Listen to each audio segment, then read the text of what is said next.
difference is clear.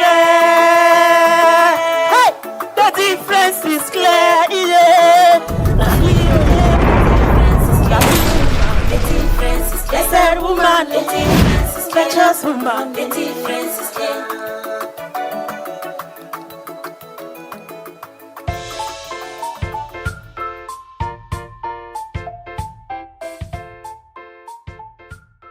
Is there an environment for the child to depend on you, and vice versa, because you need each other? So that's my answer to the question. From a parent's perspective, if I ask my child, how are you? It means tell me everything. From school, lunch that you had, the bad time that you had in school with the teacher, the good times, it means everything. Your boyfriend, your girlfriend, is the relationship going okay? When you answer fine, I think everything is fine. So, what is the takeaway? Parents, probably how are you is not enough. Break it down, slice it down into bits and pieces.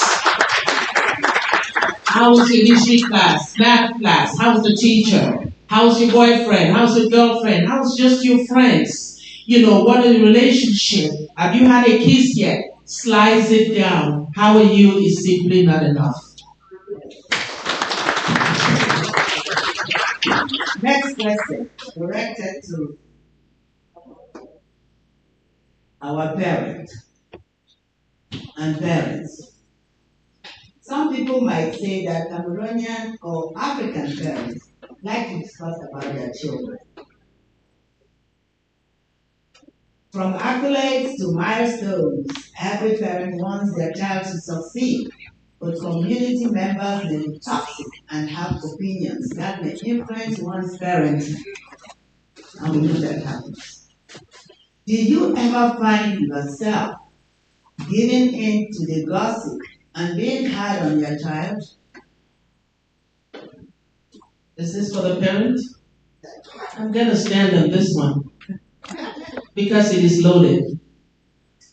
And I'm going to say yes.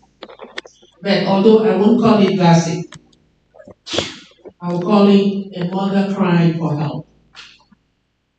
A mother probably reaching out to a fellow sister asking, you've raised children, what was successful and what was not successful? These are the problems that I'm going through. Help me. Those of us from Cameroon, Africa, we don't want to counseling right away, but we should start doing that. Because there are real problems in our homes, in our families. What we do is run to our fellow sister and say, I'm dying. I need help. I need that outlet. For the men, they don't talk. When you women, you grow up, young women, you grow up, you will find strength in your fellow woman. So when we bring our problems to our fellow woman, it is not simply gossip. It is your mother or your auntie on her knees begging for help, somebody to listen to her, somebody to hold her, because this child that she created and hoped that this child would soar in the skies, she is seeing this child wavering. Instead of rising, the child is falling. It is that raw emotional fear that grasps us, and we have no outlet. So we reach to our fellow sisters. So sisters, when we reach to you, give us the help. Don't pass it around as gossip, because our children may think it is gossip.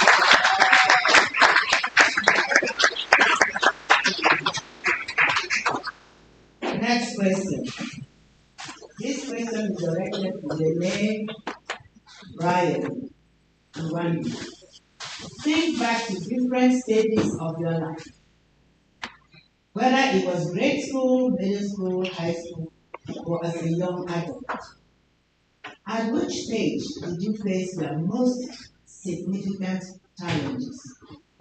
Without naming the challenge itself, ask yourself, how would you have wanted your parents or family members to support you during that time? I'll go first. I'll use a prime example of something I think about now. I just graduated from college this year in May, and a big thing for me was a lot of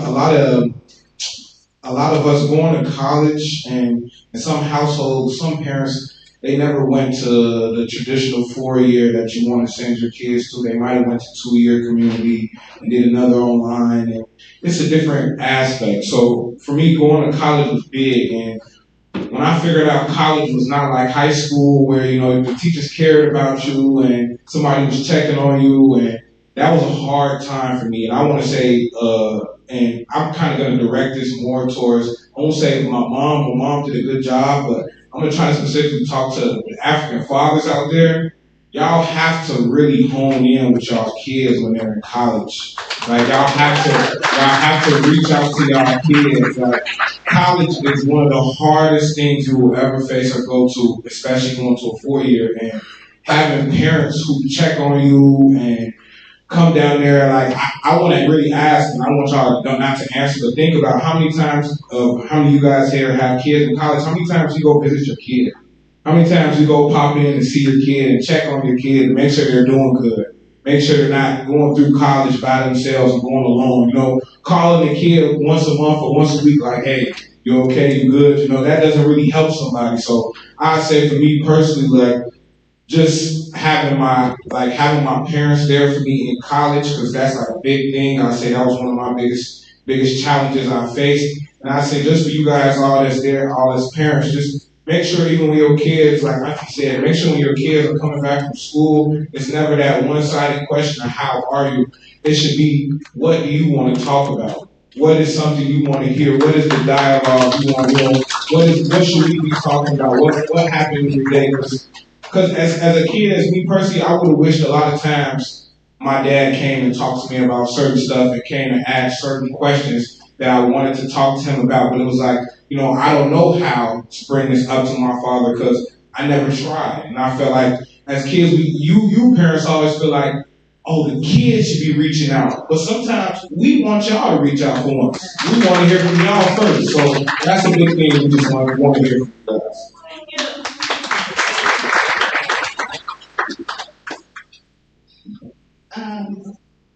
I'd say my biggest challenge in my life was probably in high school age, that age when, you know, especially young girls are starting to figure out who they are.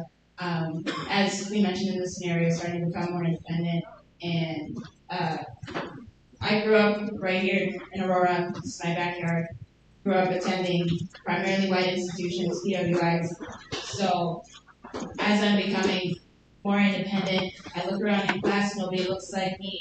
So it's difficult to make friends just from the jump. Teachers, you know, they see black girls, black kids, they count you out, they don't really respect you. You know, African American kids, sometimes they just see that you're as Africans, and sometimes they write you off. So like, sometimes you're getting it from all angles. And you know, my path to finding my identity was stunted. It took me a long time. I was struggling with that for a while. So I think what we're trying to zero in on as a communication group is to check in. Because there's a lot of things that, you know, African people growing up in Africa did not have to account for like we do in America. We're getting it from all sides here, and it's hard. So I'd say what I wish I'd wanted is more conversations, more space to be vulnerable. Because a lot of the times where I would, you know, explain what I'm going through would be like, oh, we didn't deal with that in Africa, just focus on school. We didn't deal with that in Africa, just shake it off, just do that. And it's a lot easier said than done, right? So questions, check in, because there's always more to meet the eye. And I wish I had that space to have more of those conversations.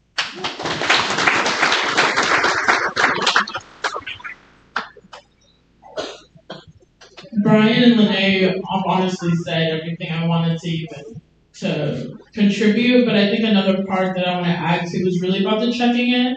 And I know mental health is a new topic for, I want to say, our parents' generation and understanding that. I'm very well lucky enough to have a mother who is also very well endowed in the mental health community as a psychiatric nurse practitioner. And so I think I do want to give her kudos in that fact, because I've heard my friends and my cousins and people struggle with trying to talk to their parents about the mental health struggles. Because honestly, developing your identity here is so hard. You have your African culture that you're so proud of, and it's instilled in you, and you know you want to make your parents proud, but then you also have the American environment where you see kids going into whatever their passions are and being very supported. And you may have ideas of, I need to be a doctor, I need to be a lawyer, I need to be that, but maybe you don't like anatomy. Maybe you don't have that type of presence to be a lawyer in the courtroom. Maybe you don't really like science like that. And you're not really pushed into your passions the way you would want to be. And so I feel it's very important that when it's coming to supporting a child and developing their identity, to really pay attention to what they're into and to support that. And to not feel like they have to be this sort of representation of excellence in the way that you believe excellence to be. They also have opinions and personalities and interests that will be aligned with them. Because you did not birth a child to give born to another, you didn't birth another you. You're birthing a human with fresh ideas and contributions they want to bring into the world. And so I think it's important to really support them in whatever they like. If they like to play with rocks, let them play with rocks. Do not slap their hand and say, go read a book. Let them explore the world in the way they want to. So then that also endows another open relationship to be happy with them and enjoy. And you have little things. They like ice cream, make ice cream together. We need to make more experiences. I want us to have more positive experiences and look back and I did that with my mom, I did that with my dad. Instead of growing up and being like, I don't know them because they never took the time to know me.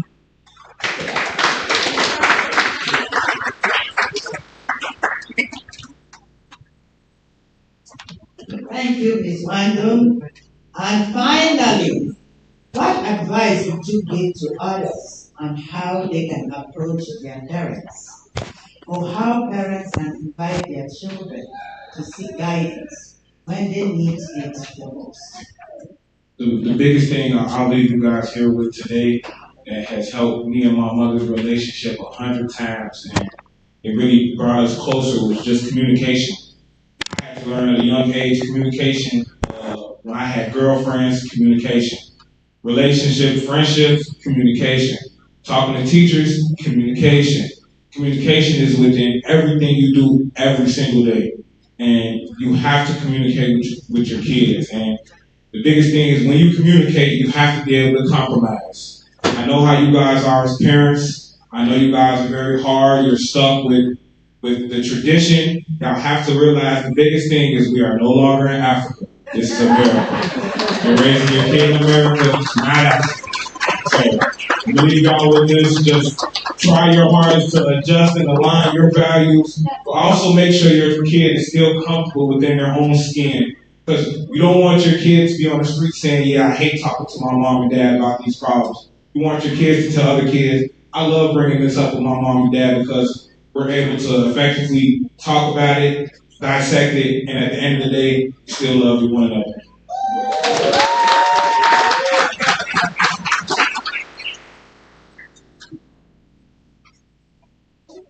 Yeah. Okay, good. Yes, this is America. We are in America. We're actually in Trump's America. So there's a lot of things going on, and I think back to what Brian said, compromise, which I'm excited to see their conversation later, and really bridging the gaps. There's a lot of things going on, and I think tone, too. I don't know if we spoke on tone yet, but we need to lower the tone. The volume of how we speak to each other. Yelling is not very effective form of communication. I'm very particular about that. I really like room. Even in school, we're taught speak at a library reading level. Hi, Mom. How are you? There's a lot of things going on today, and I kind of feel like, it's supposed to be not, Mom, come here, do this. Like, it's heightened. So we can just, volume. I think it's really important to think about volume when we're speaking so that we're not already starting at 10. Let's start at 1 or 0, actually. So, yeah.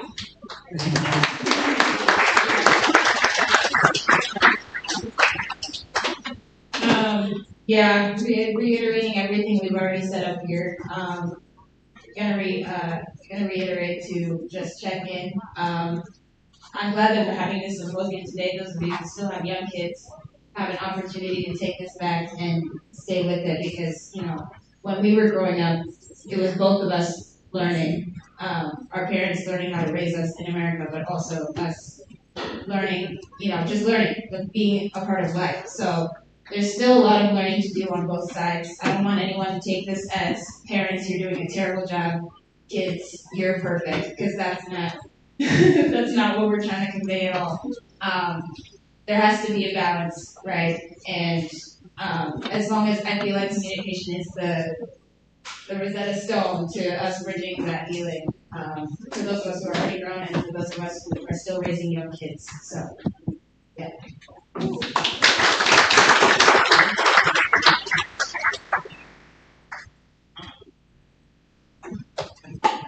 So, I want to present our communication team for now, but Wandum has something to say. Yes, we do have some questions that we have seen submitted. Are we? Okay, so we will answer some of the questions that some people have submitted. One question we have is that African parents care a lot about discipline and respect, but American parents care a lot about independence. So how do you find balance of the two? I think they meant American children. So African parents care about discipline, American children care a lot about independence. How do you suggest you balance the two? Anyone want to take that first? I'll put it like this. You guys are, as going to college, I had the stigmatism of, oh, you're African, you must be smart. Because that was the first thing they said was, everybody was like, oh, you guys, that's all your parents care about is education, which is 100% true. That's one of you guys' biggest thing. But I would say, you have to give your kids some type of independence, because I praise my mom for being able to give me and my sister that, because I saw kids in college who didn't have that independence when they were in high school or 8th grade, 7th grade. And when your kid goes to college and they're no longer under your roof, they can do whatever they want. So when you have a kid and the kid's getting good grades, he might be a little rugged at home, there might be some problems, but they're doing along the lines, you kind of have to reward them with that independence. You kind of have to let them venture out and find themselves and figure everything out within, because if you don't reward them with that at that earlier stage, when they get to college, they're going to take it and run with it. Thank you. We're going to have one more question, and then we'll go to the next one.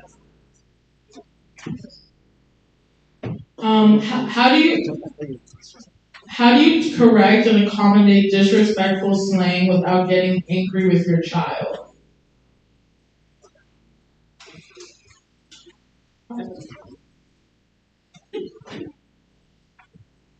Now that I know better, I will not get angry. But before now, or maybe before 6 months ago, I would get angry. How dare you talk to me like that?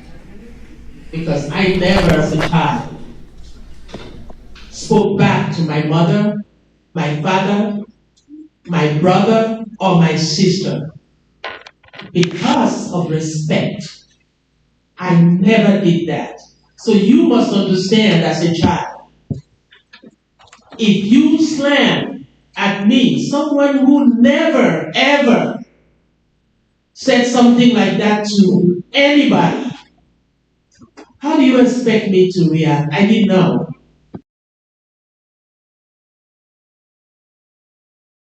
How do I know better? Because that slang, it packs a lot of stuff.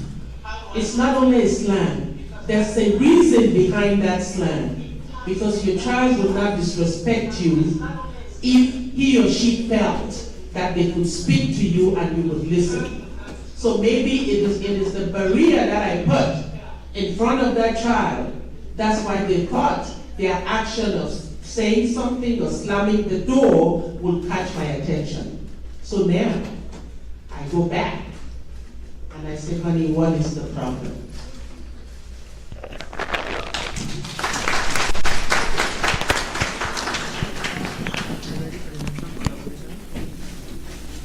Okay, that ends our presentation from the communication team. Please give them a round of applause. They did an awesome job. Thank you very much for listening and for your wonderful presentations. Awesome. So while we are clearing the stage, we want to thank Mayor Ebot for coming. We thank you so much for your presentation, being our guest speaker. For being very inspiring too. Our next team is going to be our collaboration team. Please, when you are being introduced, just walk up the stage because of time constraints. And again, just a reminder that each panel has maximum 30 to 35 minutes.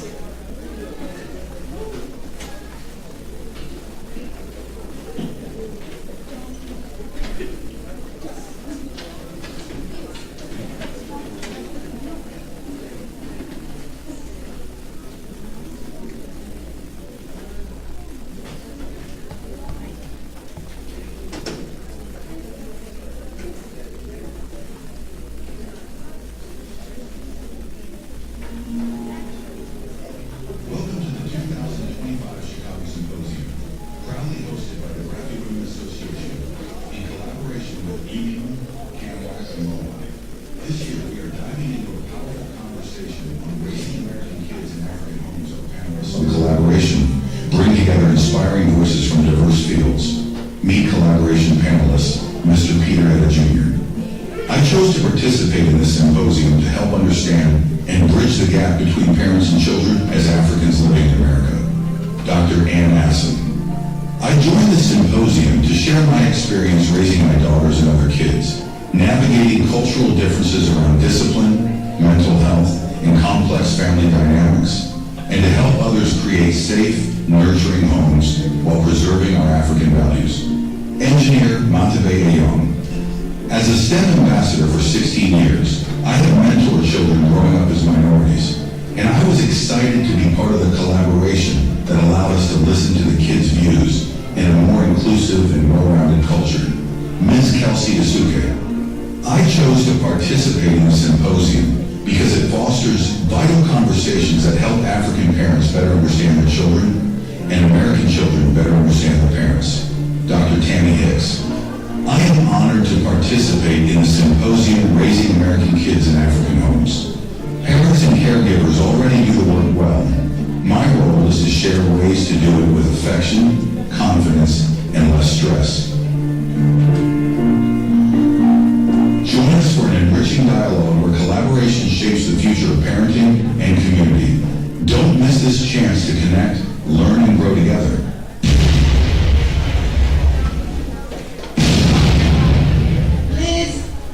Change them up a little bit. We'll be calling our feet. Aren't we doing great? Yeah. Are we having fun so far? Yeah. Are we learning? Yeah. All right. So that is the goal, for us to live here with something. We can't live empty. Please, can we have a seat before we start? Please, can we have a seat before we start?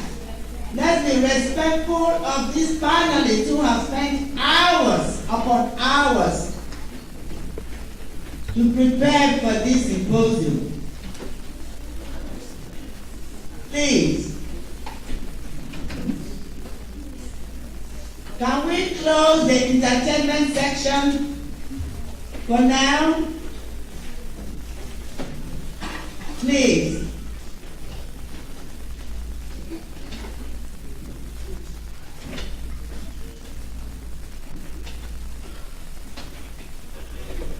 Good afternoon, ladies and gentlemen. I'm really excited, and I can see all of us are excited. Before the collaboration team presents their scenario, I just wanted to remind the audience that the communication team has already done the work. So we're not going to do any skill. We're going to start from where they ended. As Auntie Emma said, we're following the 3 C's. Communication team did set the stage. At this juncture, the collaboration team will just take over, answer their questions based on the scenario. So, and we will start, Mr. Peter Etar will answer his questions first. Ms. Kelsey, Engineer Matabe, I, Dr. Anderson. So I'm going to hand the microphone over to the moderator who will ask us those questions based on the scenario that we just observed. Thank you very much, Dr. Hassan. So we already heard it was acted out, the scenario was acted out by Wando from our team. We'll just go straight to the questions. And the first question is directed to our son, Peter Etar Jr. In the scenario, the child lies to their parents. How is trust established within an African household? How can African parents and children work together to form an honest environment, avoiding such situations? All right.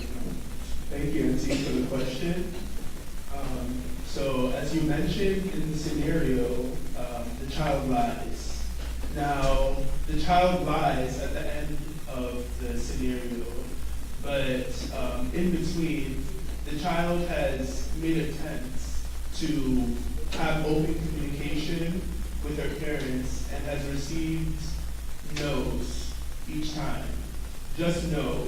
No further answers, no attempt at trying to understand the child's perspective. And I think one key point in trying to create an open and honest environment at home is allowing your children to ask questions and being open and honest with them. And I think that this not only has an effect emotionally, but if we think about the cultural implications of being able to ask your parents questions, like for example, sometimes I'll be sitting in the living room and my dad will play this song from God knows when, right? I have no idea what he's saying. It's in some odd language. And I'll just sit there and ask him, who played this song? When is the song from? What language are they speaking? And from there, I begin to understand his perspective. I begin to understand his cultural background, and I begin to appreciate it.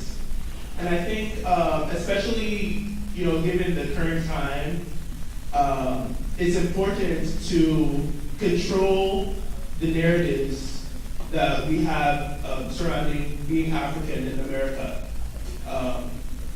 especially being Black people in the cross between being African and being Black in America. We are targets, and making sure that our children understand that Africa is, regardless of the current states of Africa, it's still a beautiful place that's rich in culture, in heritage, and studies have shown that a lot of languages are being at threat of being lost. Why? Because parents at home are not teaching their children the language. So that's one example of how culture can be lost. So I think part of facilitating an open and honest environment is, starting with letting your children ask questions and being willing to answer.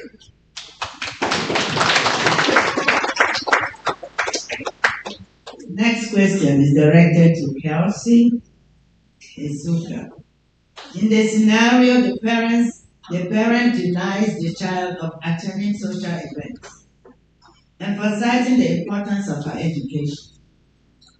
What African values are important for children to hold as they enter American spaces?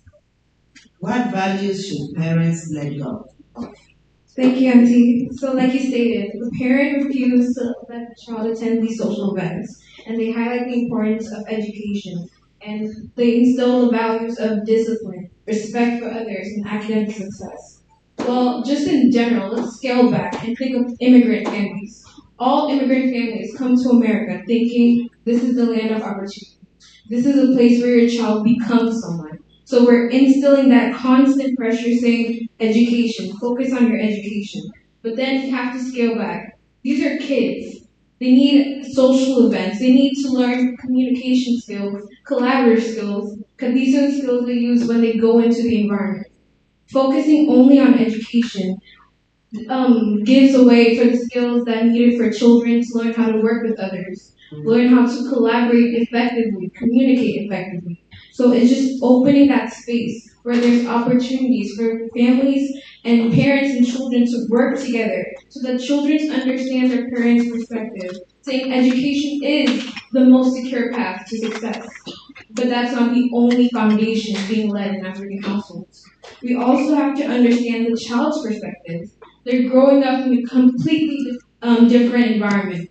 This is America. You hear it everywhere. There's things in social media where you hear kids doing bad things, and you think, oh, my kid might end up in that situation. I need to make sure I limit them.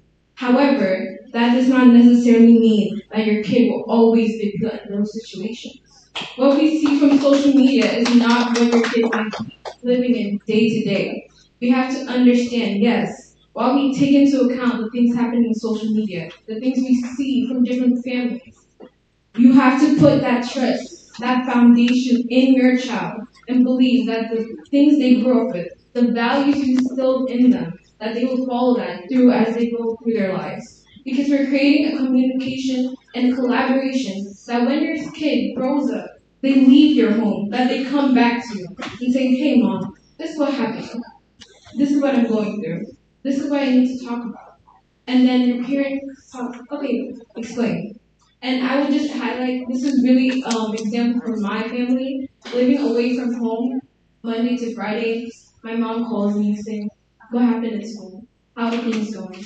I tell her, oh, this test happened, I'm not sure about it, or maybe I had an altercation with a student or a teacher, I'm not sure how to go about it.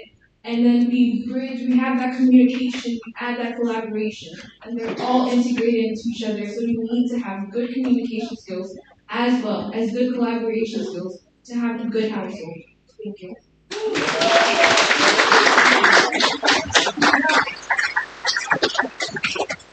We have some smart kids. Yeah.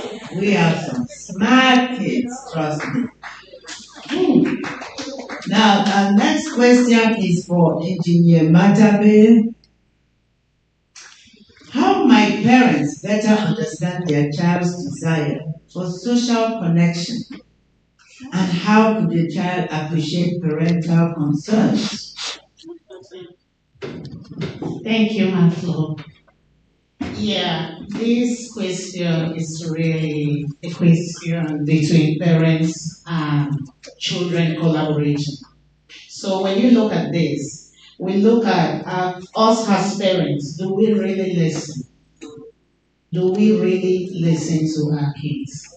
So one of the things, I'm not gonna go about it with communication, because us just listening naturally to our kids and having that collaboration with them, it helps our kids emotionally and psychologically. It also boosts their self-esteem. It actually makes them become confident. But how does this happen? We have, as parents, have to really understand our kids' social space. Let us make sure we get into the social gatherings where our kids are.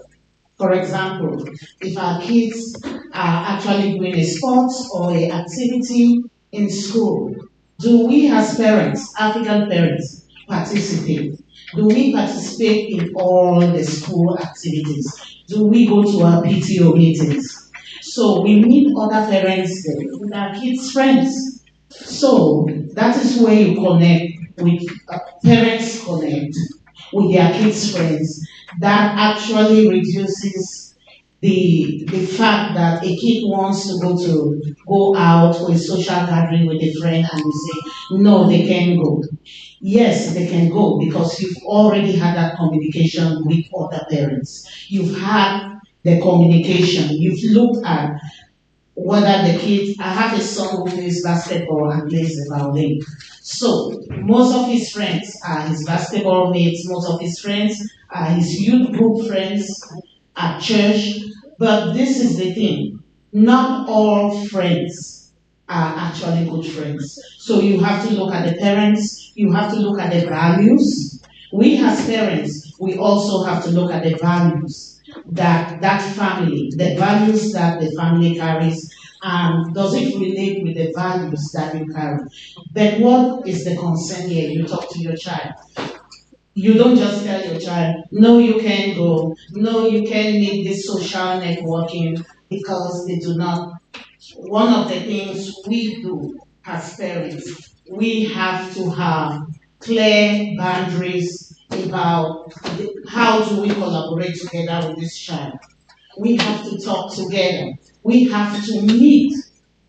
We have to meet at a certain place. We cannot just have we want to keep our children as safe as we can, but we have to meet them somewhere.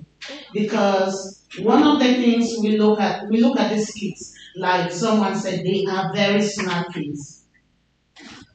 Just because we think we are so scared of them being around social connections, social interactions, that they are very smart, because if something is to happen, they pick the phone and they call. If they don't have the phone, they go directly to an adult that is there.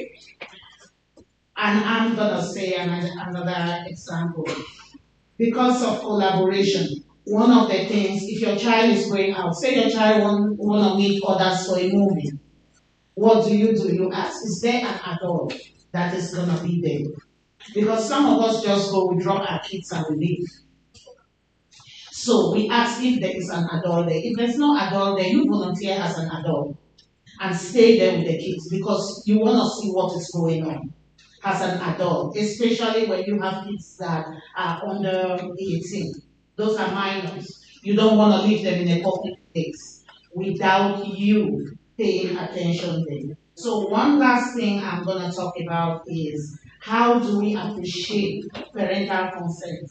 For kids, please, how do the kids really appreciate parental consent? If you're talking to them, you looking at their social activities, you actually having that great communication, like the communication team said. So the kids start understanding what the parents' concerns are. The kids start understanding that you give your children a story, something that had happened. Because you don't want to go to a kid and tell a kid, I don't want you to go here because of this. They won't understand. Please give them at least an example, a story, something that happened in your whole life, and so on. So then the last one thing, parents, please, we have to be forgiving and patient with our kids. So one of the things we really don't do for collaboration is forgiving and be patient with our kids, because not all kids are the same though. Thank you all so much. Thank you very much, Engineer Matabe. Our next question is directed to Dr. Anna Sam. How can families create shared goals that balance academic success, cultural values, and personal well-being? Okay, thank you, Mafo, for that awesome question. I will start first by saying that we parents, particularly African parents, we have a tendency, like the communication panel discussed earlier, we have a tendency to impose our goals or whatever we did not achieve on our children. In our households, we like to say, I want to make my pikin be doctor. I want to make my pikin be lawyer. But is that what the child really wants to do? So, to collaborate, we as parents, to set goals, we need to be able to discuss those family goals and not impose it on our children. Because when we impose, the tendency is, these kids raised in America, they'll tell you, I will not do it. A child will look you straight in the eye and say, I will not do it. Why? Because you did not have their input. That is why collaboration is very important. And what do? There's nothing you can do because one fundamental thing we need to realize is that our children are being raised in two different worlds. That's the truth. There's nothing we can do. And then also, for example, we parents, we can set academic goals.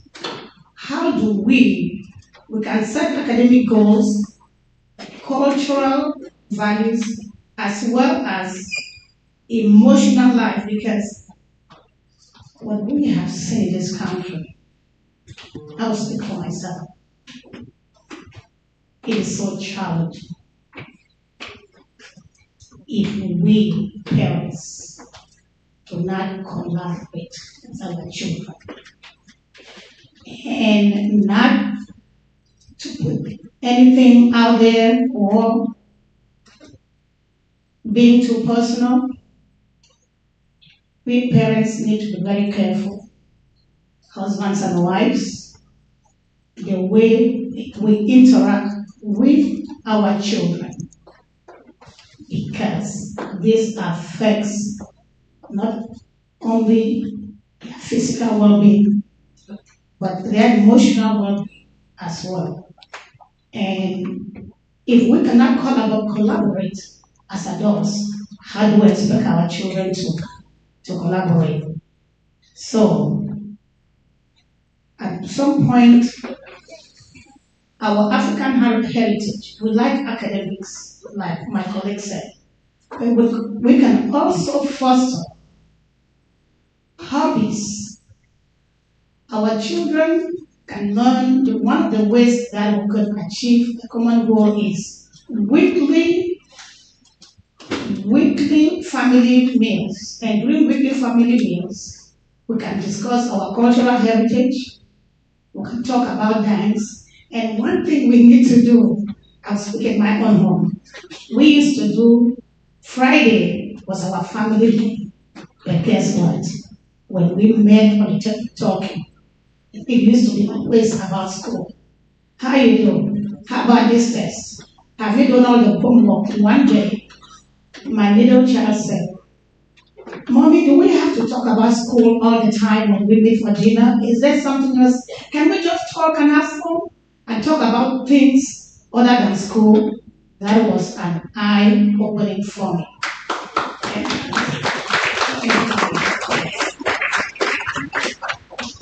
So, we as parents, we need to look into our children's emotional well-being other than just academics, because one of the other things that we need to do to achieve all of this is flexibility. We need to be flexible. When we are flexible with our children, everybody feels whole. How are you today? How was school? All of that matters. When a child feels that their emotional well-being matters to you, believe me, they will tell you anything. They don't mind. I'm saying this with my last one. I used to be, do this. It's like there's an anxiety. And they will say, Mom, when they do this, I know the voice is up there and it needs to come down. Anyway, moving right along, the goal to do all of this, there's no right or wrong. The goal is not perfection, but to collaborate and have a good home where there need to be balance.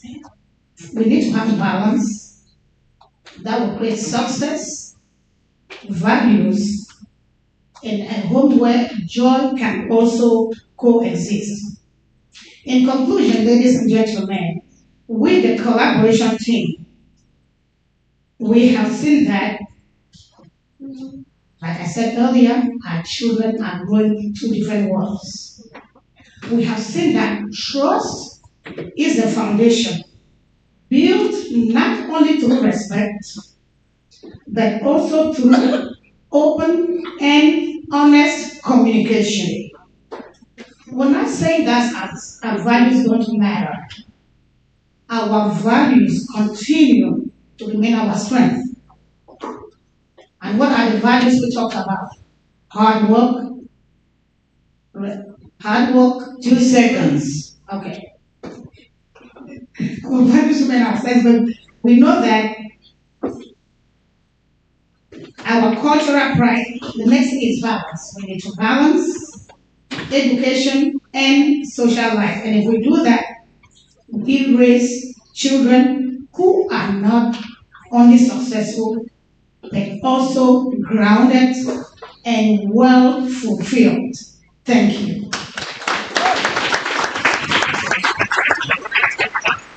Thank you very much. I just looked at, I think we have 2 questions from our parents, but we take one because both of them are related.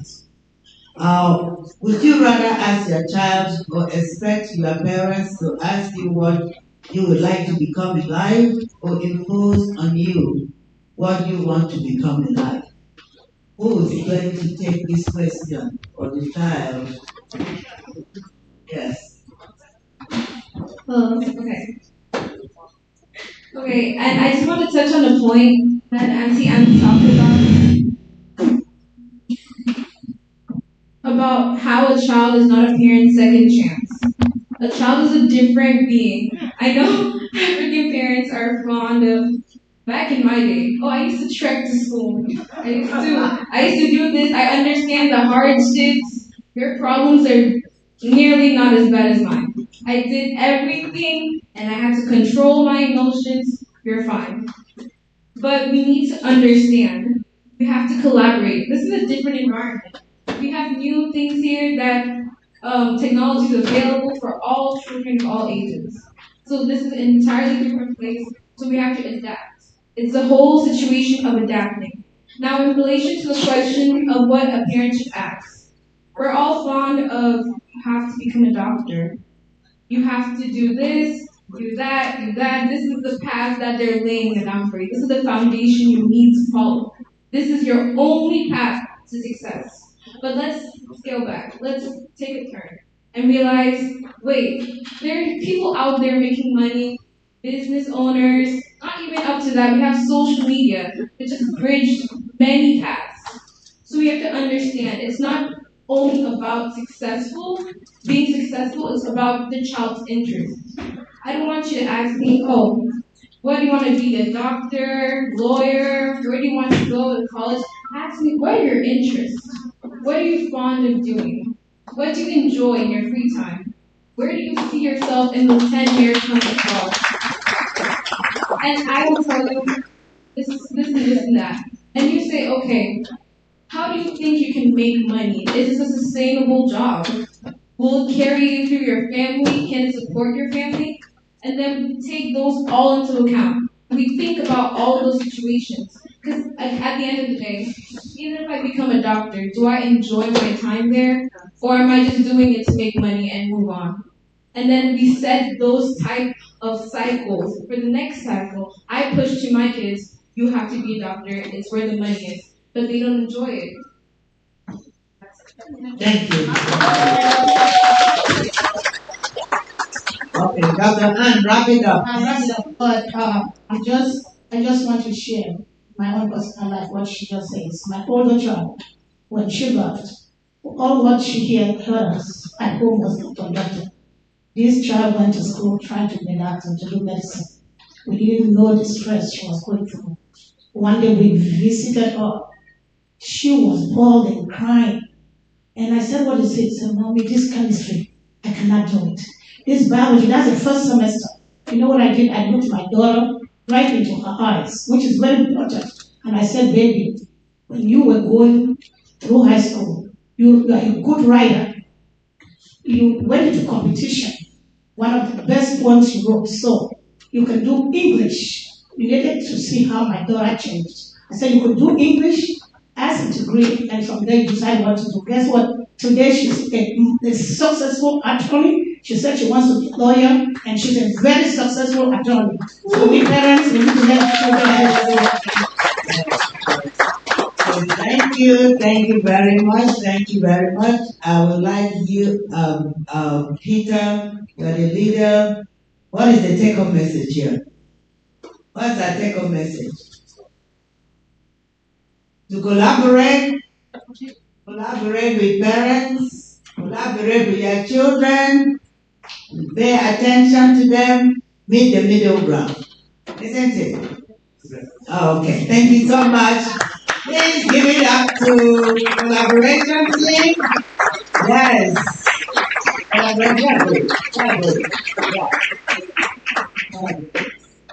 So thank you very much. Thank you. Thank you. Please give them a hand of applause.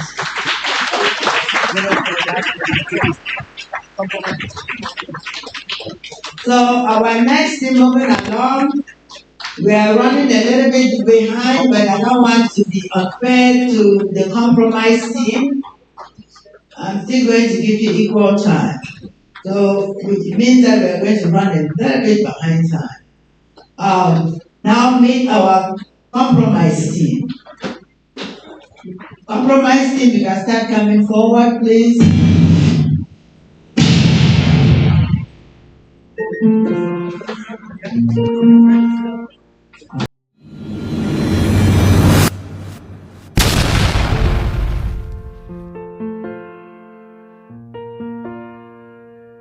Welcome to the 2025 Chicago Symposium, proudly hosted by the Graffi Women Association in collaboration with EYUMEMA, CAMWAC, and MOHWA. This year, we are diving into a powerful conversation on raising American kids in African homes. Our panelists on compromise bring together inspiring voices from diverse fields. Meet compromise panelists, Mr. Job Fanani. Living experiences as a child raised by Christian African parents give me reason to participate in this symposium. Mr. Brian Kubang.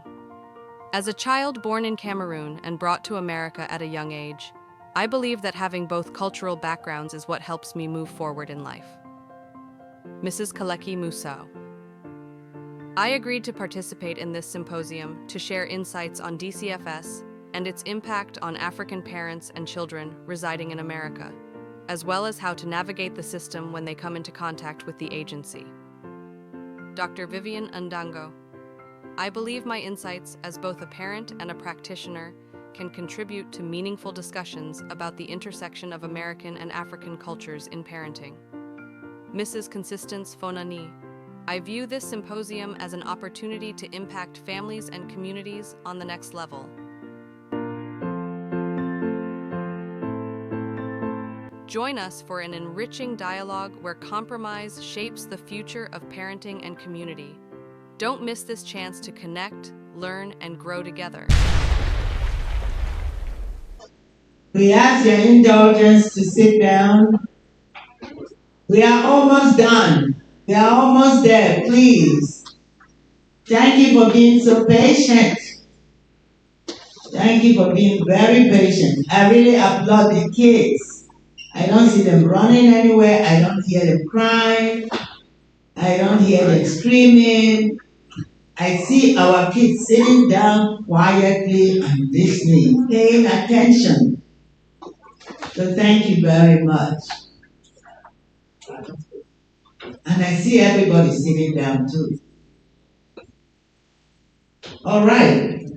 So I'm going to let Dr. Vivian Tendo give an introduction of their team. Hello, everyone.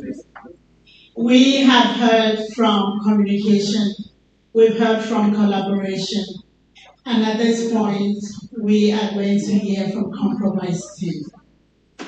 And I want to say that I think compromise is going to crown this conversation, because given everything that we've listened, there is no way we are going to have peace in our homes with our children without us coming into a compromise.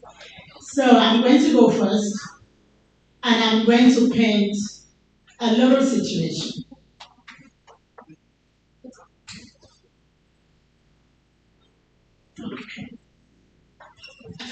Here comes an African parent.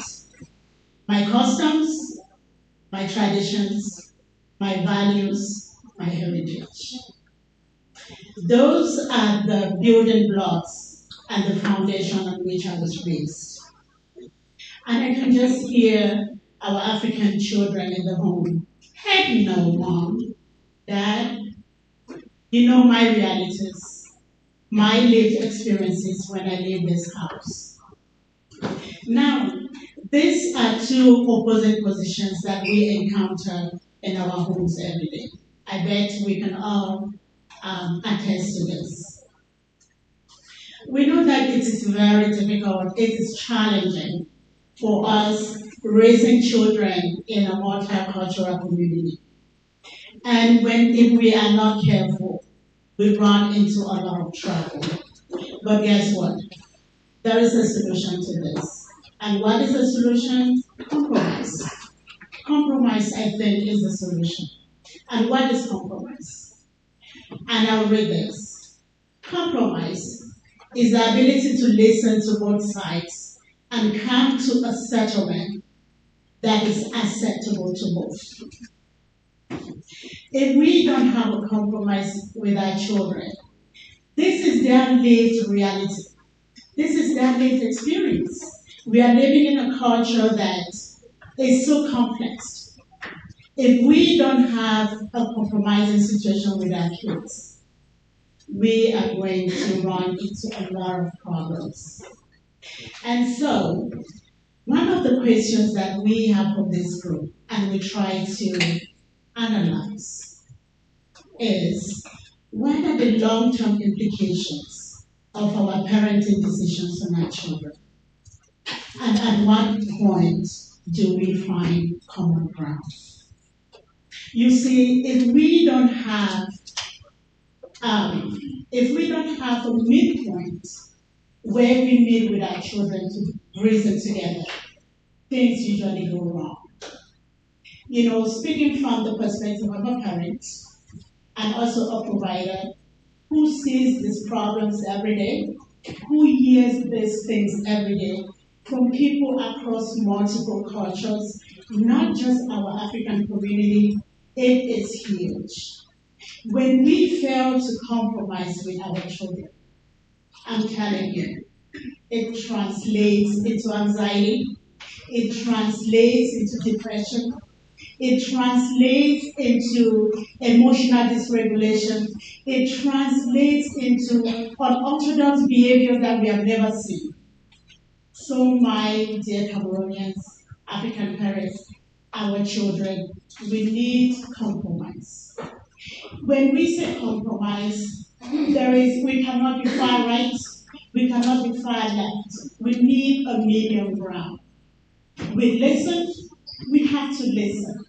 We can only come to a compromise when we listen. And our children feel like we hear them, but we don't listen to them. We need to listen. Because when we listen as parents, we adapt to the needs of our children. And when our children feel heard, when they feel listened, we empower them. We talk, we explain to them the complexities of their heritage. The very customs, the very values, the very heritage that we want to uphold. If we make it punitive to our children, they would not want to identify with that culture. So if we want to continue this culture, we have to bring our kids to a position where we listen to each other, where we understand and formulate our solutions together. We cannot impose. We have to understand that this is their reality.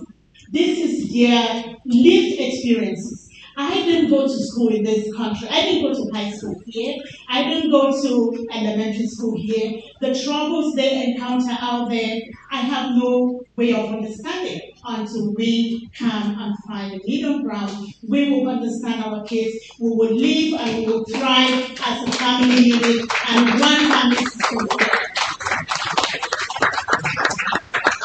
Thank you, Dr. Vivian. Our first question is going to go to Sister Consistence.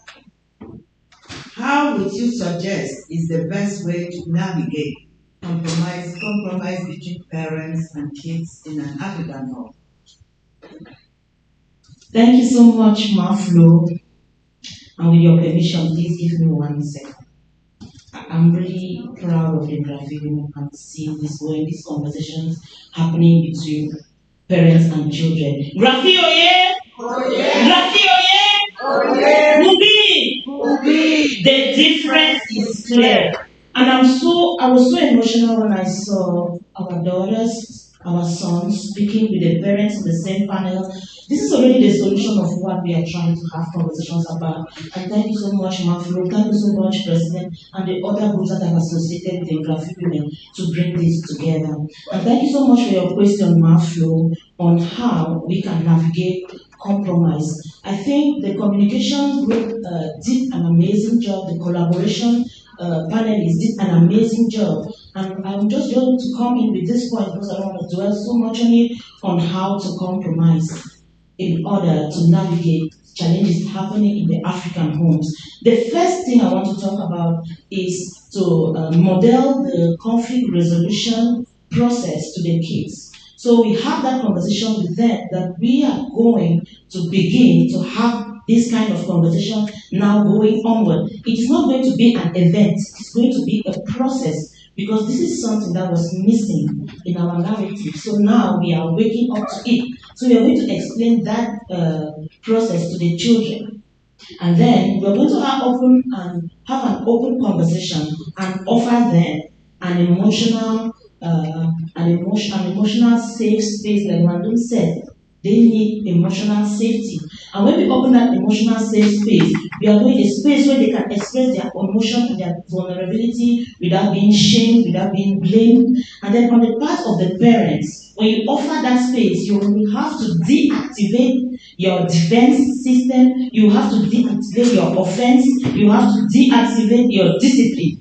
Like I do with my kids, I always tell them at this point where we are negotiating, you are not going to get punished for whatsoever thing you say. Because in the first place, if I didn't offer, I say to myself, if I did not offer them this opportunity and I never hear what they're going to be vulnerable about, so whatever I hear at that time is not punishable. So I let them express themselves, and whatever is said there is not condemned, is not judged, it's just flowing in a neutral environment.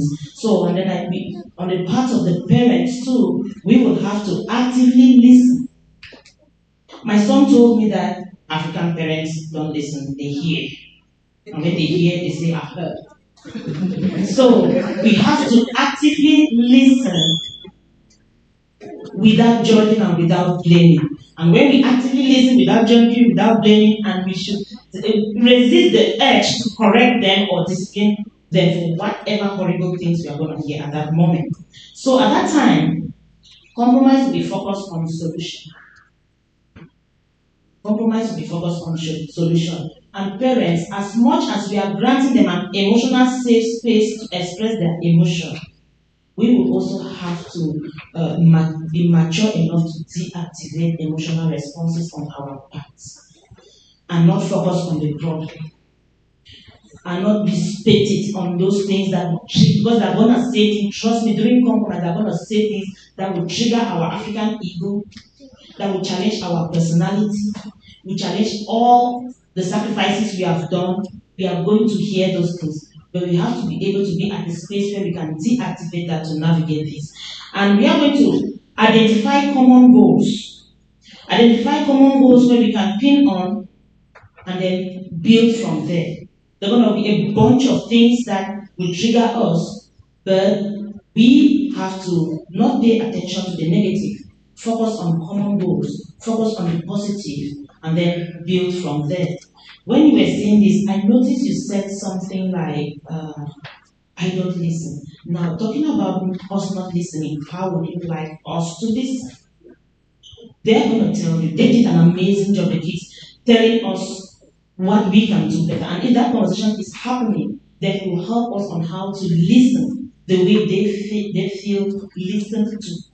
And when we focus on that, we are still going to be parents. I'm glad when they said, this is not about bashing the African parents and we fail in our parenting duties, but this is us coming to the compromise table. So at the same time, we are still the parents of these kids. And I think Dr. Anna said that it is not one way. Every family here have family values, family rules, family culture. You probably have culture by which your family abides or follow. So you still have to know that you are parents for these kids. Minor on the non-essential and major on the essential. There are things that are negotiables and there are some that are non-negotiables. That's where you step in as a parent. Negotiate and flexible things and let them propose the compromise. Like you say, we don't let you hang out with your friends. So what do you suggest? And let them speak out. They're going to teach us a lot of things. So that's how I want us to navigate the compromise over an emotional safe space, listen actively without judging, deactivate your urge to blame, and then let them propose the solution, minor on the negotiables, and then major on the non-negotiable as parents. And then we have to appreciate them and praise them for participating in the compromise process. Thank you so much. The next question is directed to Mrs. Musau. I just want to let you know that Mrs. Musau is from Kenya.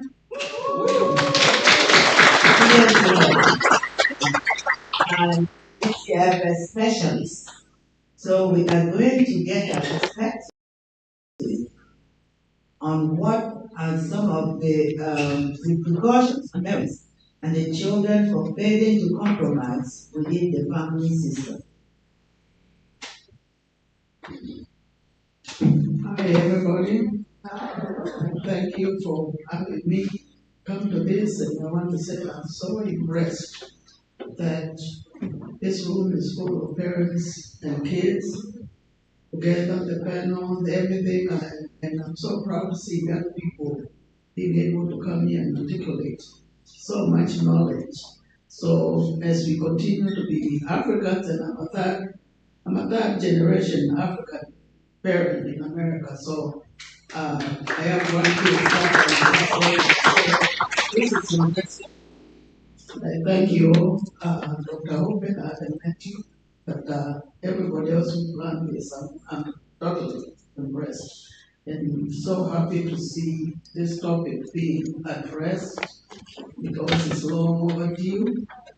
Africans, first generation Africans, that's those of us who are raised in Africa. We have this mindset that is instilled in us of what is right and what is wrong, do's and don'ts.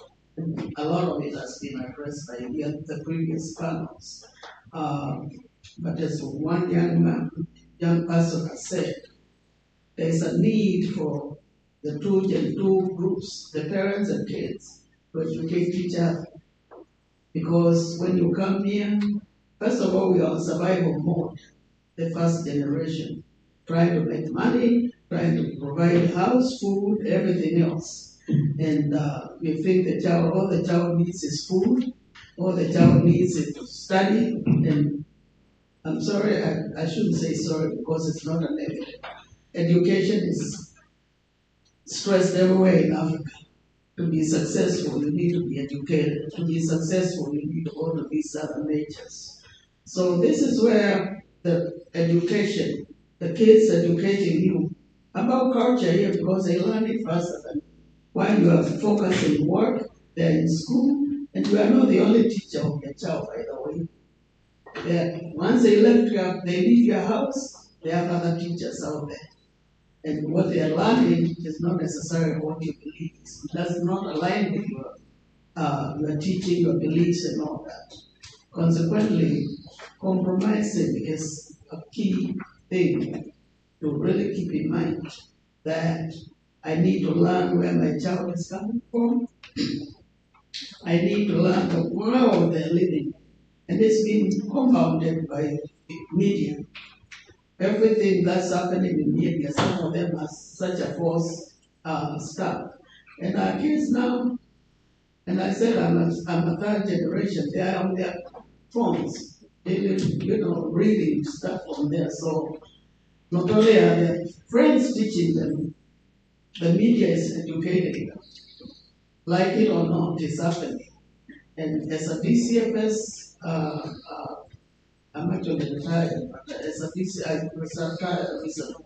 But as a person who has worked with DCFS in all different categories, when you don't compromise, we eventually invite outside forces to come dictate and actually run your household. Because once they come, if it's not the police, it's DCFS. The child, the little play we had there, no play that was here, is one child getting so upset that they eventually sneak out, decide to go and do that. Guess what? When you come back home, when she comes back home, the parent is so upset, the emotions are so high, you really can lose control of your action, what you end up doing to this child. How dare you? And fixed mindsets in being our children being obedient. Sometimes we also cannot reconcile with the American systems. You said here they teach independence. They also teach kids to be assertive, and you want your children to be assertive. You don't want to raise kids that are just focusing on one thing. If they don't assert themselves, then they're going to they're going to just keep and lead to mental health. But the sad part, and as I've seen it, is that they end up either whooping the child, which of course ends up bringing DCFS to their doorsteps, or the police. And again, once the police comes, once DCFS comes, you really don't have you really lost control because they dictate. I think we saw a video in the beginning that Nigerian young men talked about being in 2K and ended up reacting whatever, actually going to jail. And I've seen it happen here with our parents, especially our African parents, and not exclusively with that. So compromising is a big part of parenting. having to listen to our children, hear them, and sit down and work out what are you willing and what can you, okay, I'll allow you to do this, but how about maybe I'll allow you to go out but you'll be home by this time. And yes, there are rules that parents should take because you're still the parent. But kids need to be heard. And again, I don't want to be repetitious because a lot of this has been said in different panels, in the other panels. But it's important that we open our minds and I've been listening here and I say, I wish my daughter and my son, my daughter-in-law would have been here because sometimes I hear them talking to their own children who are in college or finished, but even when they are over a certain age, you still need to listen to them. And guess what also, when you don't listen, when they get 18, you can't touch them because they are adults, legally adults in America. And you can kick them out, but you cannot touch them anymore. No, are you really able to or verbally abuse, because PCFS comes out with all different categories of abuse. Could be verbal abuse, physical abuse, medical abuse. I can go on and on and on about that, but it's a huge area that cannot be covered in this session, especially the constraints of time that we have. So let us take everything that's been said here and make our minds to not open our doors to outside forces to come and dictate what goes in your house. Because legally, when PCFS comes in, you lose control. They are legally allowed to come in and go through your house. Every room, go through your fridge, and everything else. Everything is a house.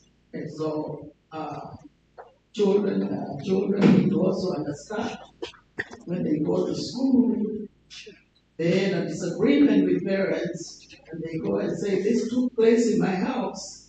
The other kids will start instigating, oh, DCFS, oh no, please don't do that. Because again, you are also opening your family, yourself, because kids get removed from home based on what the situation is. So, and although the kid might have told the truth, the kids are the ones who end up leaving home. Maybe parents did wrong, but the kids are the put in safer homes or whatever, which is not always the case. So again, ECFS is a big agency. I can't cover everything, but whatever, when you don't compromise, remember that's where this can be. Thank you.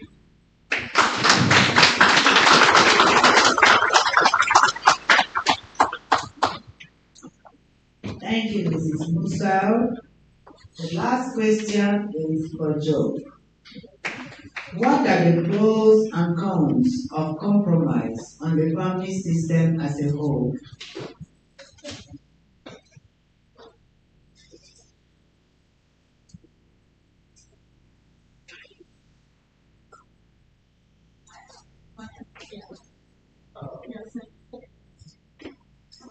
I'm sorry, Brian. Why did I skip you? What do we do if we come to a compromise and one side doesn't uphold their end of the decision?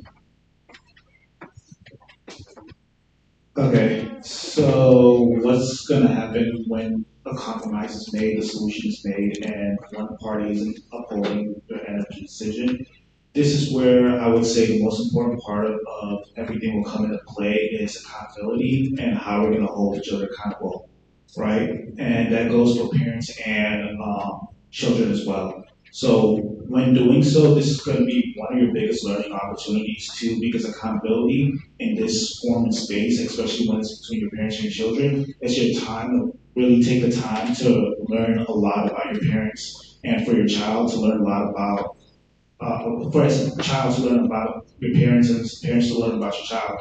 Because how you're holding each other accountable is going to be based on each other's likes and dislikes. And that's going to be different in every case situation. And it's going to be different from parent and different from child to child. And so with that being said, what you would have to do would necessarily be just learn about each other and learn what mom and dad like to do. And when you guys come together after an argument and say, hey, okay, this is what I'm gonna do in this argument, this is what I'm gonna do in this argument, both of you guys should already know what each party likes of each other and should set rules and say, okay, this is what's gonna happen if I don't do my part, and this is what's gonna happen if I don't do my part, and so on and so forth. And so that way you're both holding each other accountable to make sure you guys are working further to build each other's communication, each other's ability to compromise together, and each other's ability to collaborate with one another as well.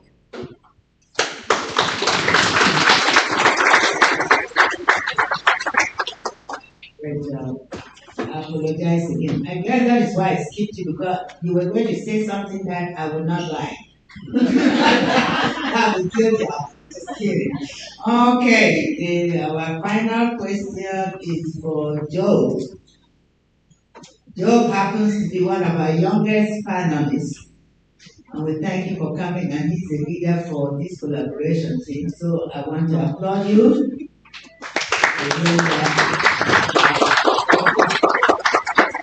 So the question for you, Joe, is what are the pros and cons of compromise on the family system as a whole? All right. So before I actually answer that question, I'd like to ask everybody a question. What happens when you overcook beef?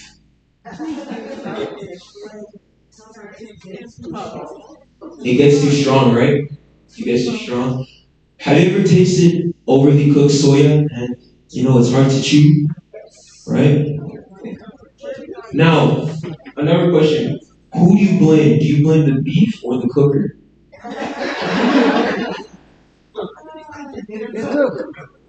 The cook, right?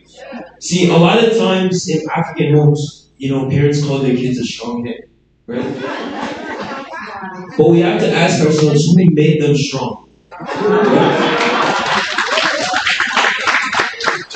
Who made them strong? Like it's an actual question. Because to make beef perfect, there's a specific amount of cook time to make it tender and sweet, right? You cannot overcook your children, all right? You cannot over-traumatize them, over-dramatize things to make them into these strong and heartless human beings. That's not what we want. You need to not only balance your life with caring for your children, but also teaching them, okay? You can never succeed in teaching your children if there's no balance. Because we all have our ways of doing things, but your way is not always the best. You must always be open to learn.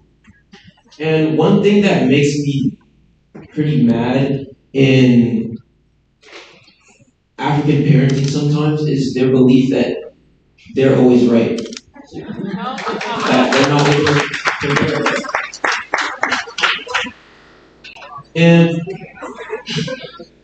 And we need to understand, right? There's a mental aspect to parenting that we need to break, all right? One thing I learned from my mom is generational curses. There is always curses that are passed on from generation to generation that you need to break in your generation. If you do not break them, they will continue. And that will hurt your lineage, and nobody wants that. You cannot be a teacher if you are not ready to learn. And everyone needs to understand that. All right? What is the cause of 90% of the issues in today's parenting?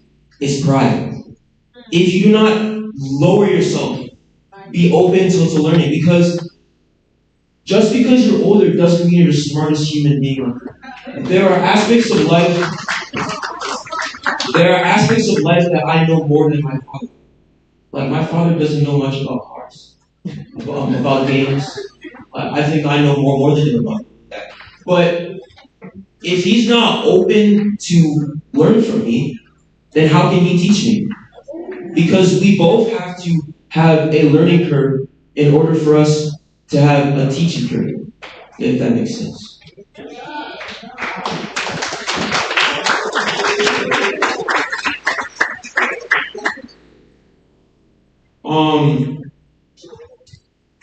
The good thing about compromise is that, I really liked this topic, especially in this event, because like this event is like a sandwich, all right? There's communication, there's collaboration, then there's compromise in the middle, all right? You cannot compromise without communicating. You have to talk to bridge that gap. And you cannot bridge that gap without collaborating, because you can't compromise if you don't want to. All right, we have to collaborate together to compromise. So it all just comes together as this one big bundle to make an amazing sandwich. Like, does that make sense? Like, yeah.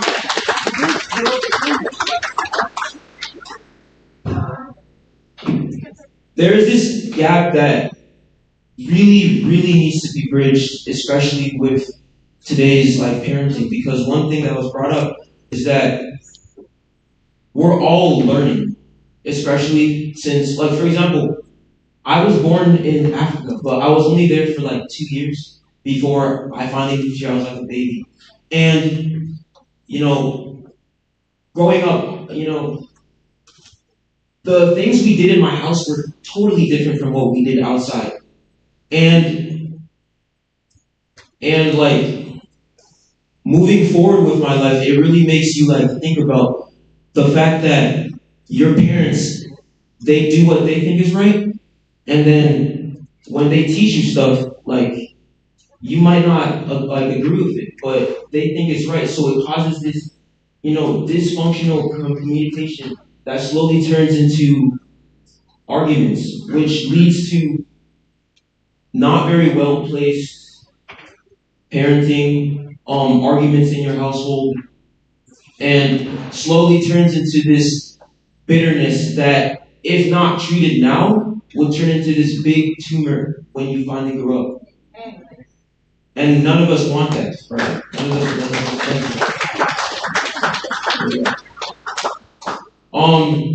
I want us to understand something with compromise. All right.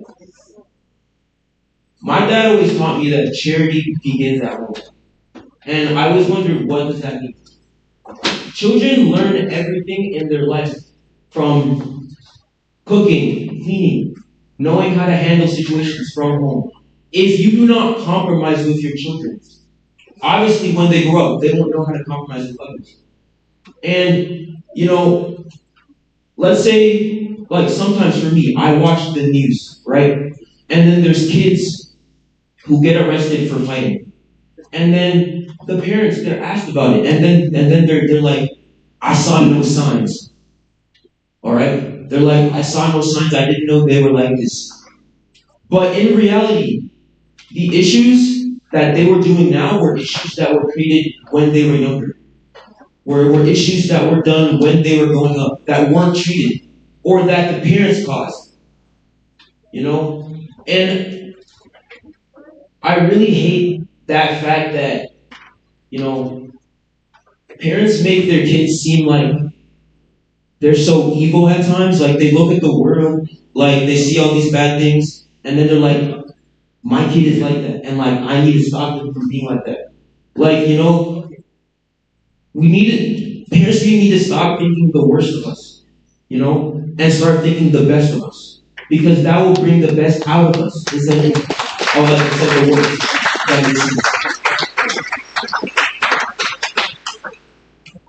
But yeah, I don't want to waste too much of y'all's time. So. No, but yeah, as good as you are, you have 1 second, rather. Yeah, that's not enough time, so I'm just gonna be. It's okay. It's okay. Go ahead. I really don't want us to think of compromise like parents belittling themselves. Okay? Compromise is not you saying, oh, but if a child is bigger than you. No. Compromise is you coming to the middle to make peace. And peace is what leads to growth. Because when there's no growth, there's no belief, there's no room to move forward. And when you don't move forward, you'll always stay in your past. Alright? Like, oh yeah, that's where I'm at. So yeah. Anyway, thank you. Thank you so much. Thank you. Wow. You see that? Yes. Did we learn a lot? Yes. All right. I would like Sister Consistent to wrap it up about our legacy for our children. So Sister Consistent, what legacy? What is the legacy that parents are the legacy of the kids we are raising in America? What is the legacy we are creating for them? Thank you so much, Maflo. The topic of our symposium today is raising American kids in an African home. And we all brought the kids to America, or we all came to America to give our families a prosperous future. Am I the only one? Okay, and we live in a very wealthy country. And that's why we are here in the first place, where the rich get richer, the poor get poorer, the middle class struggle in debt, in loan, in taxes. And it's a system, when we come in here to get success for ourselves, to get entangled in a system, we start to go to school, and the success narrative in our community today is a big diploma and a big school loan, a big house and a big mortgage, a big car and a big car loan, a big credit card and credit card debt. The day we retire, we have nothing to show for. The day we are in trouble, we now realize we didn't own the house, we didn't own the car. Back in Africa, our parents hand over land, property transfer, legacy transfer to the sons. And in some cultures, when you're going for marriage, the mothers, they hand over pots, stoves, spoons, wrappers, to go start a new family, bowls. The question is, what do we have for these kids? What do we have for these kids?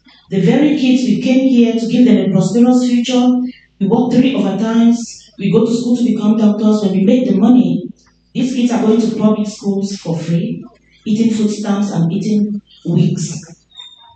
And we go back to school. By the time we are done with school, they are grown up. And all the money we work, we send them back to ungrateful Africans. And all the responsible parents. So what are we keeping for our kids? My daughter looked at me in the eyes and asked me, Mom, what did you and Dad set aside for my college? And what I could do was only to calm down my husband that this is a genuine question. And this is a question we need to start getting used to asking ourselves. Now, my focus is on mothers. Thank you so much, Maflo and Dr. Oben, for this amazing symposium. I think that we should do more of this for families. We are suffering. We are trying to solve a problem we identified when we're growing, and we have caused more. My focus is the motherhood intelligence. I'm not in any way downplaying our men, because I know a lot of our kids are growing in single moms. And a lot of time is single mothers, iron ladies. My focus is on what legacy are we leaving for this? We need financial literacy. Because we are stuck in a system that there is an intelligence that has been hidden to us, and we run the race, and we end up finding out that we are entangled still in that system and have nothing for our kids, and our kids are asking us questions that we cannot answer. We are doing financial intelligence. I'm part of a crusade. We are going around the United States, educating family with financial literacy. Financial freedom and generational legacy is not found in 3 jobs. It's not found in working hard. No one ever transferred legacy by working so hard. So that's why I want to wake up our community for that. And if you may let me have a request, we also have a request for more topics. how to do these 3 C's for husband and wives. Because we don't want to raise these children alone. How we have to do these 3 C's in intelligence, financial intelligence, wealth. We identified a doctor problem, an engineer problem, and a lawyer problem. We have solved it already. I think we have enough doctors.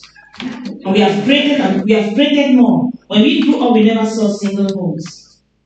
But it has happened, it's happening to us. The same way we have started having this conversation, we are bold enough to have this conversation with our kids talking directly to us.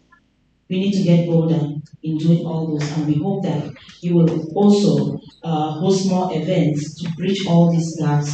Thank you very much. And if you are interested about hearing about financial literacy, I have more to say. You can reach out to me. Thank you so much. Thank you very much. Before we wrap it up, I would like to say that we are sorry. Do we have questions for this panel? Oh, okay. Please, I have it.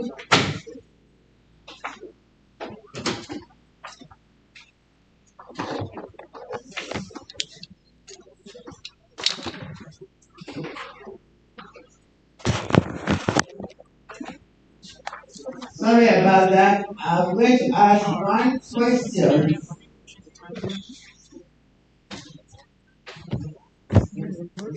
The first question from our parents: why do many African parents struggle to apologize when they are wrong? Even though they teach their children, for one of our children. Even though they teach their children to do so. Parents who are an obstacle.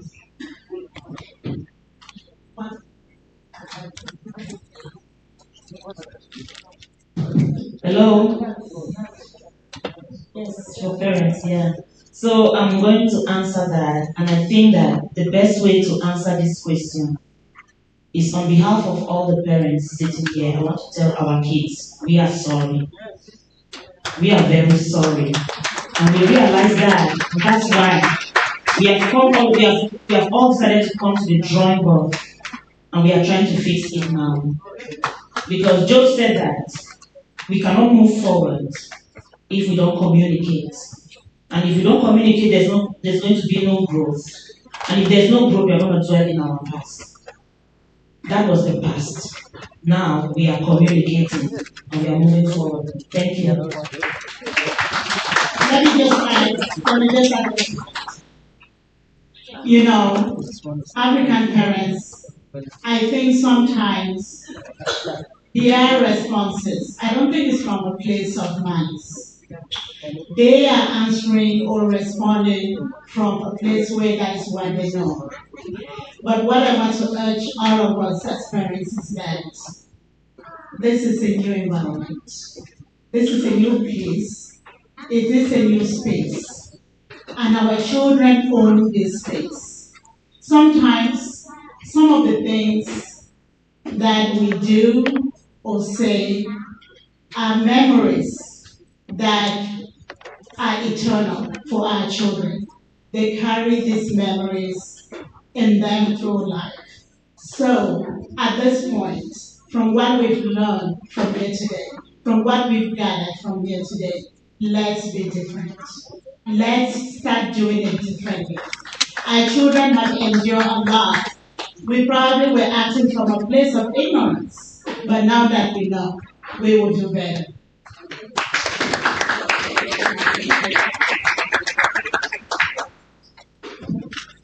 I just want to also add that question and say that most of us African parents, especially those who live in Africa, a lot of us, I don't know about the okay, a lot of us live in homes that were really authoritarian. The parents were righteous, my way or the highway. We grow up with parents coming to tell them. So even when they realized they wronged you, they were wrong, they hardly ever came and said, so we actually practice love over the years. That's, I think, part of the struggle.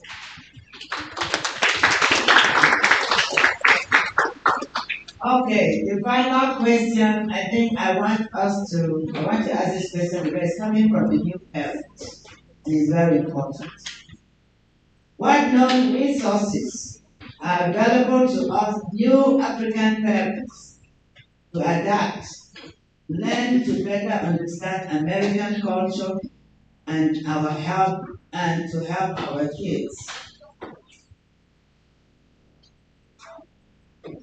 Alright, so as far as new resources as new parents to help and educate your children, I would say, and especially like if you're first time American, I would say reach out to your children's friends. Like your children's like your parents, like your friends' parents, those are gonna be your best resources. They've been here their entire lives, they've grown up here, they know how the country works, they know how the system works. Right? And just because you're friends with your kids' friends, like your kids are friends with your kids, they will be willing to help you. You'll be surprised more like 10 times, 9 times out of 10, that those people will be willing to help you and they will understand your struggle because they are parents too. So whenever you don't understand your kids, you see that cultural divide, take the time to see who they hang out with. Who are your kids' parents? Like who are the people who are raising my kids around them? Because those kids are also raising your kids, right? So you want to take the time to get to know the people who raise the kids who are raising your kids.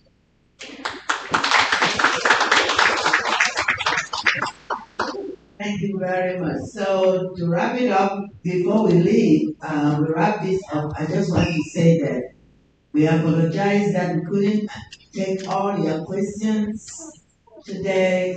We couldn't answer all your questions. We couldn't give you all the solutions to your questions. But we promise that we are going to use these questions to inform us on what to do next. So be expecting that. If you haven't signed in, please do sign in. If you didn't put in your email address or your phone number, we cannot promise that we're going to call it individually, but we'll figure out something to do.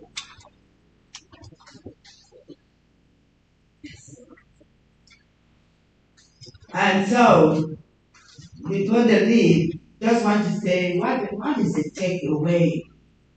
What is the takeaway from this symposium today? And we want to say that raising American kids in African homes is not about choosing one culture over the other. Is it? Not about choosing one culture over the other. It's about blending the best of both. Blending the best of both.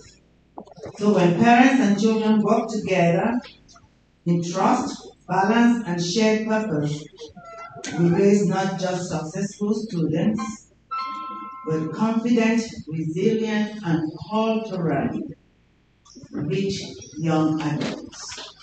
So we hope that today you have learned something from this symposium, and you will start implementing some of those things that we have been failing to do. If we have been doing them, that's wonderful. If we have not been doing them, we have a start. We have a head start on this symposium. So thank you. On this note, I'm going to hand it over to our very able president, Dr. Sheila Oben, to give her closing remarks.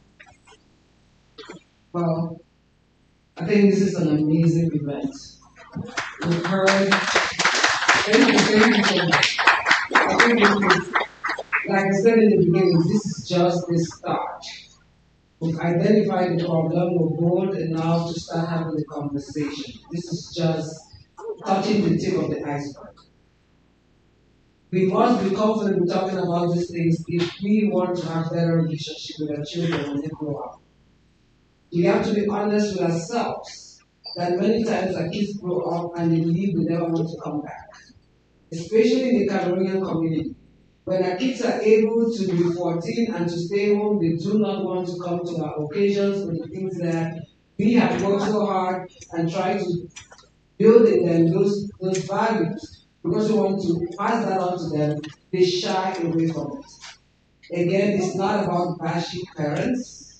It's about saying there is opportunity to do things a little bit different, to have the outcomes that we all wish to have. So as Job he's the youngest, but I think friends with, yeah, can I call him a man? He's going places. He's going places, and I really just want to thank you for just being open and hearing from a young man like you, parents. Our kids have a lot to say to us. We have to listen. Active listening. Like they said, we stay with her. I'm just to say everything is said. So as somebody who's been in leadership for a long time, when I interview people, we're looking at their confidence. Are they able to express themselves? If we're suppressing our children, we don't let them speak. We don't give them that room to be confident, to confidently speak to us. It carries on in their lives. We want them to be successful. We want them to study, be a doctor. But if they go out there, they cannot communicate. They cannot collaborate with the people they work with. They cannot come to compromise with their colleagues for in solutions or in decisions that have to be made. How successful have we been? How successful have we been? So we mean well, but I think we need new tools to help them get to goals that we have ahead. So this is just the beginning. Again, I want to thank all the groups that collaborated with us, EYUMEMA, MOHWA, CAMWAC. I want to thank all the panelists. They put a lot of time in working together. I mean, everybody's busy, but this was so important to them that they sacrifice time. I want to thank all our vendors. Please do not leave without going and checking out the things they have here with you guys. All our vendors for promoting us, for supporting us to be here and showcase some of the African stuff that we have to sell here today. Please support their business. I want to thank all the Graffi women for working so hard, financially, time, emotionally, and everything to put this together. Again, this is the beginning. There's so many topics. I really want to thank the kids. We have so many kids who wanted to participate, but we felt like it would be too much. So there are many topics we can talk about, but we want to encourage the parents. We want to see a level of interest, especially the men. The few men that are here, please take it back to the other men who are disappointed. This is raising our kids. We want you guys to be part of this. The mothers cannot do it on their own. So I hope that the next time we have this conversation, the fathers want to be present, because part of us compromising and having all this is both parents, first of all, communicating, collaborating, coming to a compromise before we give them to the children. So fathers, we need their involvement, we need their support, and we will have a better community if we all just relax a little bit and be flexible. So thank you so much. I hope you learned a lot. I hope you pick your brain, you start thinking a little bit differently. Again, there's no right way to do it. Let's just figure out what works for our families. Thank